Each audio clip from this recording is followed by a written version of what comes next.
ये कहानी है एक लड़के की जिसका नाम है सोनू, जिसे लोग डफर बुलाते हैं। प्यार से नहीं, मजाक से।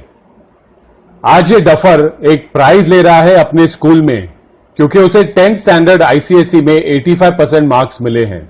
और जब ये स्टेज पर जाता है, इसके लिए सबसे ज्यादा तालियां बजती है, स्कूल के टॉपर से भी ज्यादा।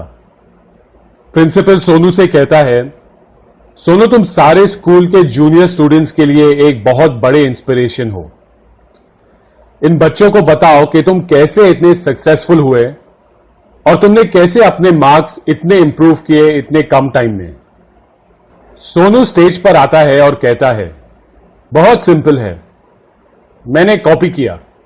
लोग कुछ देर के लिए चुप हो जाते हैं और प्रिंसिपल भी सरप्राइज हो जाता है, लेकिन फिर वो मुस्कुराता है और कहता है, मैं मजाक कर रहा हूं। और फिर वो अपनी कहानी बताता है।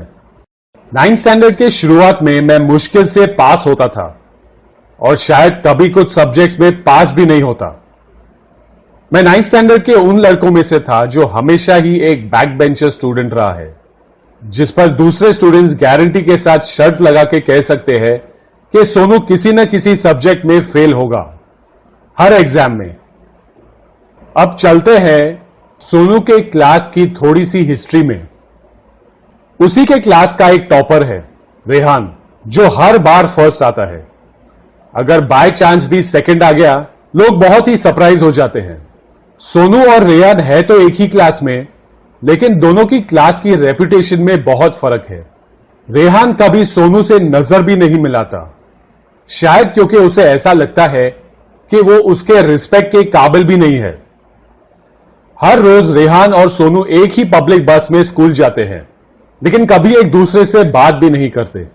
एक एग्जाम के दिन अचानक बहुत बारिश होने लगती है और बस बंद पड़ जाती है, जिसकी वजह से रोड पे बहुत ज्यादा ट्रैफिक हो जाता है।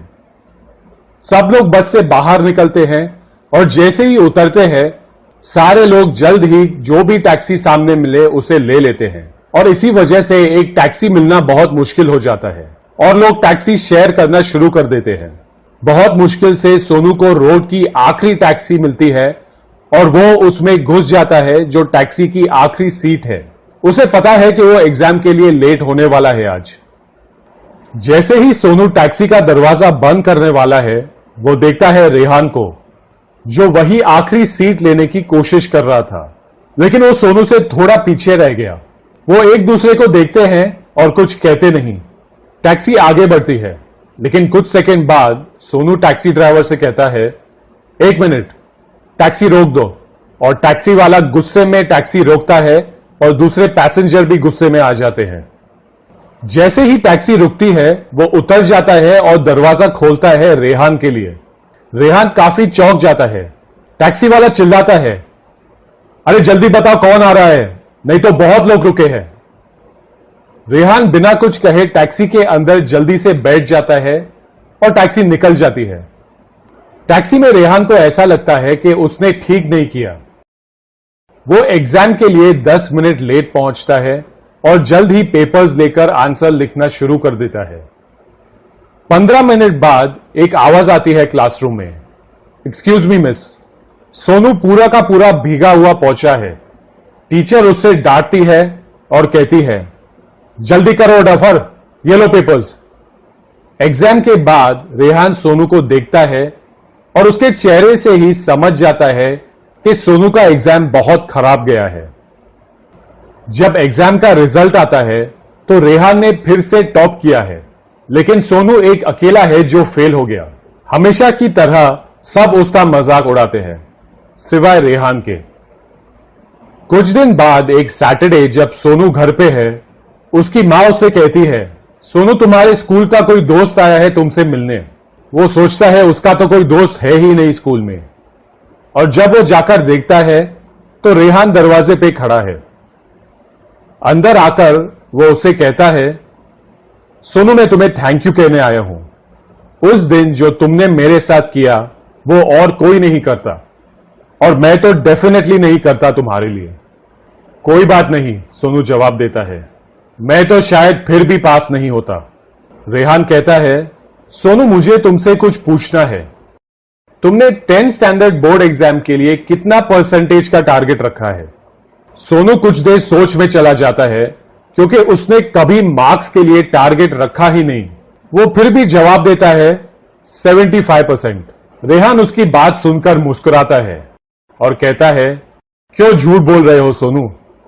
इसका मतलब है तुम्हें अब तक 9th स्टैंडर्ड में कम से कम एक फर्स्ट क्लास स्टूडेंट हो जाना चाहिए था। सोनू को रेहान की इस बात का कोई जवाब नहीं है। रेहान उससे कहता है, मैं तुम्हारी मदद कर सकता हूं। और यह बात सुनकर सोनू के चेहरे पे एक रौनक आ जाती है और वो कहता है, हां हां क्यों नहीं। देखो तुम गलती ये कर रहे हो कि तुम डायरेक्ट 70 या 80 के बारे में सोच रहे हो, जो तुम्हें पता है तुम्हारे लिए बहुत ही मुश्किल है। तो फिर मुझे क्या करना चाहिए? सोनू उससे पूछता है। सबसे पहले तुम्हें अपने 40s और 50s को 60s में कन्वर्ट करना चाहिए और फिर 60s को 70s में और उसके बाद 70s को 80s में। क्या ऐसा हो सकता है? हां हां क्यों नहीं, मैं तुम्हारी मदद करूंगा, लेकिन तुम्हें वैसा ही करना होगा जैसा मैं कहूंगा। ऑफ कोर्स तुम टॉपर हो तो तुम्हारी बात तो माननी पड़ेगी। पहले मैं तुम्हें यह बताऊंगा कि पढ़ते कैसे हैं। जब तुम कोई थियोरी वाली सब्जेक्ट पढ़ोगे, तुम हर चैप्टर और हर पैराग्राफ के नोट्स बनाओगे। सोनू कहता है, मुझे तो चैप्टर पढ़ने में ही तकलीफ होती है और तुम कह रहे हो कि मुझे हर चैप्टर में नोट्स बनाने पड़ेंगे। हां, इसीलिए मैं कह रहा हूं, क्योंकि जब तुम अपने नोट्स बनाओगे, तुम्हें सब्जेक्ट्स को ठीक से समझना होगा, फिर ही तुम अपने नोट्स बना पाओगे। इसकी वजह से तुम अपना दिमाग ज्यादा लगाओगे और तुम्हें सब्जेक्ट बेटर समझ में भी आ जाएगा। और जब तुम अपने हाथ के लिखे हुए नोट्स पढ़ोगे, तुम्हारा रिवीजन और भी फास्ट हो जाएगा। सुनकर सोनू कहता है, ठीक है, तुम टॉपर हो, तुम्हारी बात माननी पड़ेगी। पहले मुझे अपनी पूरी बात खत्म करने दो। रेहान कहता है, तुम्हारा सबसे वीक सब्जेक्ट है मैथ्स, करेक्ट? तुम मेरे सॉल्यूशन बुक की एक कॉपी बना दो और हर सम को सॉल्व करो। और मैथ्स की पढ़ाई तुम रात को करोगे, क्योंकि उसमें रट्टा मारने की जरूरत नहीं है। लेकिन मैथ्स में तो मैं ट्यूशन लेता हूं। ट्यूशन गया भाड़ में। अपने दिमाग से यह बात निकाल दो कि तुम्हें ट्यूशन लेना जरूरी है। डिसाइड करो कि तुम्हें पुराना मेथड फॉलो करना है या मेरा मेथड। अरे तुम जैसे ब्रिलियंट स्टूडेंट्स को ट्यूशन लेने की जरूरत नहीं है, लेकिन मुझे तो है। पहले मेरी बात सुनो, रेहान उससे कहता है। बहुत स्टूडेंट्स ये समझते हैं कि पढ़ाई में बेटर होने का मतलब है ट्यूशंस लेना, लेकिन ट्यूशंस लेने में सबसे बड़ी प्रॉब्लम यह है कि जब तुम एक ट्यूशन से दूसरे ट्यूशन में भागते हो, तुम्हें खुद पे काम करने का टाइम नहीं मिलता। ट्यूशन तुम्हें तब हेल्प करेगी जब तुम जानोगे कि तुम्हारे पढ़ने का तरीका क्या है, और उसके बाद वो डाउट्स तुम अपने ट्यूशन टीचर से क्लियर कराओगे। और पढ़ते कैसे हैं उसमें मैं तुम्हारी हेल्प करूंगा। पढ़ाई कैसे करते हैं ये तुम्हारा ट्यूशन टीचर तुम्हें कभी नहीं सिखाएगा। हर सम जो तुम्हें समझ में नहीं आती है, तुम उसे 3 बार सॉल्व करोगे मेरा आंसर बुक लेकर, और उसके बाद भी अगर तुम्हें समझ में नहीं आया तो मुझसे पूछ लेना। सोनू स्टेज पर अपनी कहानी कंटिन्यू करता है और कहता है, मैंने रेहान की एडवाइस फॉलो की। इसी तरह मेरे मार्क्स 40 से 50 हुए, 50 से 60 और बोर्ड एग्जाम तक मैं 80s तक पहुंच गया। मुझे रेहान को रिक्वेस्ट करना है कि वो स्टेज पर आए और ये अवार्ड मेरे साथ ले, क्योंकि ये मुझे उसी की वजह से मिला है। रेहान और सोनू स्टेज पर अवार्ड लेते हैं और दोनों के लिए जोरदार तालियां बजती है। अवार्ड लेने के बाद रेहान कहता है, मुझे सिर्फ सॉरी कहना है हर उस स्टूडेंट को जिसे मैंने हेल्प नहीं किया। हम सिर्फ मजाक उड़ाते थे कमजोर स्टूडेंट्स का।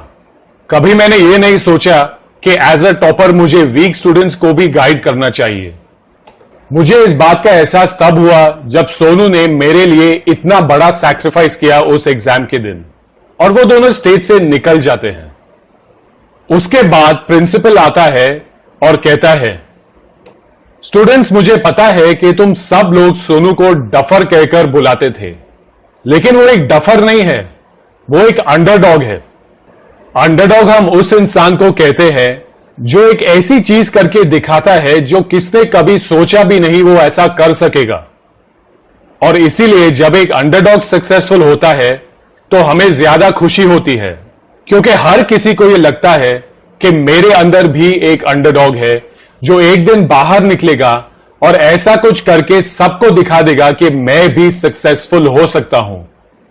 और तुम लोग चाहे जो भी करियर्स चुनोगे, हमेशा अपने आप पे भरोसा रखना, क्योंकि यह याद रखना कि तुम सबके अंदर एक अंडरडॉग है जो एक दिन बाहर निकलेगा। दोस्तों, उम्मीद है कि यह कहानी आपको पसंद आई है और मेरा रिक्वेस्ट है कि इस वीडियो को शेयर करिए। आपके वैल्यूएबल टाइम के लिए थैंक यू वेरी मच।